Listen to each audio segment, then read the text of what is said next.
اگر آپ کو نزلہ، زکام، فلو یا کامن کولڈ تو ڈاکٹر کے پاس نہ جائیں، یہ آپ کے لیے نقصان دہ ہوگا۔ آپ حیران ہوں گے کہ آپ تو خود ڈاکٹر ہیں اور ہمیں ایسی ایڈوائز دے رہے ہیں کہ ڈاکٹر کے پاس نہ جائیں، ایسا کیوں ہے؟ تو پھر ہم کیا کریں؟ I am doctor Shahid Mahmood from Pakpattan. اس کی حقیقت یہ ہے کہ نزلہ، زکام، فلو اور کامن کولڈ یہ وائرس کی وجہ سے ہوتا ہے، اور وائرس کو مارنے کے لیے یا اس پر فوری طور پر قابو پانے کی میڈیسن اس وقت اویلیبل نہیں۔ جب مریض ڈاکٹر کے پاس آتا ہے تو وہ اس کو اینٹی بایوٹکس دیتا ہے، اور اینٹی بایوٹک جو ہیں وہ وائرس کو مارنے کی دعا نہیں بلکہ بیکٹیریا یعنی جراثیم کو مارنے کی دعا ہے، جو کہ اس وقت موجود ہی نہیں ہوتے۔ اینٹی بایوٹکس کا استعمال شروع ہو جاتا ہے، اس کے کئی نقصانات ہیں۔ ایک نقصان تو مریض کی جیب پر ہوتا ہے کہ اس کی کافی رقم اس کے اندر صرف ہو جاتی ہے۔ دوسرا نقصان مریض کے جسم پر ہے، بلا وجہ اینٹی بایوٹکس کا استعمال، ان کے سائیڈ ایفیکٹس، ہر اینٹی بایوٹک کے علیحدہ سائیڈ ایفیکٹس ہیں۔ اور تیسرا یہ ہے کہ جسم کا جو امیون سسٹم ہے اس کو کام نہیں کرنے دیا جاتا، اس کے اوپر ایک بوجھ بن جاتا ہے۔ سوال یہ پیدا ہوتا ہے کہ جب ہم نے ڈاکٹر کے پاس بھی نہیں جانا اور ان سے میڈیسن بھی نہیں لینی تو پھر ہم نے کیا کرنا ہے؟ اس میں ایک تو ایسی چیز ہے جو ہر پیشنٹ نے کرنی ہے، وہ یہ ہے آرام اور پانی کا زیادہ استعمال۔ دوسرا ہے علاماتی علاج،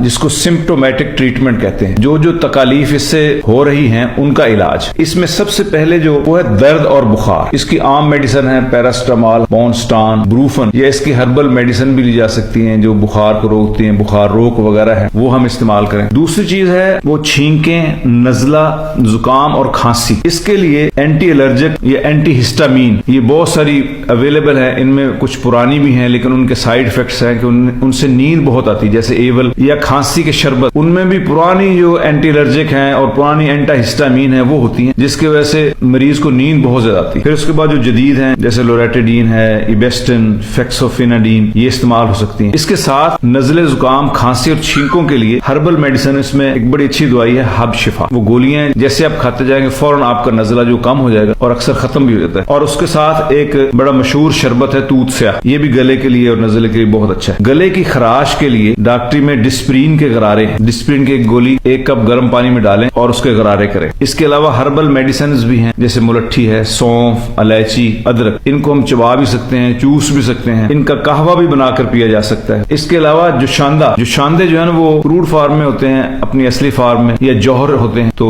یہ بھی ان کا بھی اچھا اثر ہے نزلے، زکام، گلے کی خراش۔ کئی دفعہ اس میں ناک بند ہوتا ہے تو ناک کو کھولنے کے لیے ڈی کنجسٹنٹ ہوتے ہیں جو کہ ناک میں رکھ کر اوپر جب سانس کھینچتے ہیں تو اس کے اثر سے ناک کھل جاتا ہے۔ اس کے علاوہ ہربل لوک ہیں تو اس کو بھی استعمال کر سکتے ہیں۔ بھاپ لی جا سکتی ہے، میڈیسن اس میں ڈال کر یا ہربل ڈال کر، سونف، الائچی وغیرہ سے بھاپ لیں۔ اب اگلی چیز ہے کہ پرہیز ہم نے کیا کرنا ہے؟ ٹھنڈی ہوا، پہلے نزلہ ٹھنڈی ہوا سے، ٹھنڈے مشروبات سے، کولڈ ڈرنک سے، یا گلے میں جو خراش پیدا کرنے والی غذائیں ہیں، بہت مسالے ہیں، تو ان سے ہم نے پرہیز کرنا ہے۔ کیونکہ اس میں سب سے بڑی بات ہے قوت مدافعت کو بڑھانا، کیونکہ جتنی قوت مدافعت جسم کے اندر ہوگی، جسم اتنا ہی اس وائرل ڈیزیز سے اور اس بیماری سے لڑے گا اور اس پر قابو پائے گا۔ اس میں شہد کا استعمال، پھر وائٹامن سی کا استعمال، پھر سیب، کینو، امرود، یہ فروٹس جو ہیں یہ بھی قوت مدافعت کو بڑھاتے ہیں۔ کھجور کا استعمال بھی بہت مناسب۔ یہ اگر چیزیں ہم کر لیں گے تو انشاءاللہ بغیر کسی ڈاکٹر کو اٹینڈ کیے ہی امید ہے کہ ہم اس پر قابو پا لیں گے، کیونکہ یہ وائرل ڈیزیز ہے، اس نے 3، 4، 5، 6، 7 دن تک اس نے لینے ہوتے، تو اس پروسیس سے گزرنا ہی پڑتا ہے۔ چاہے ہم جتنی اچھی سے اچھی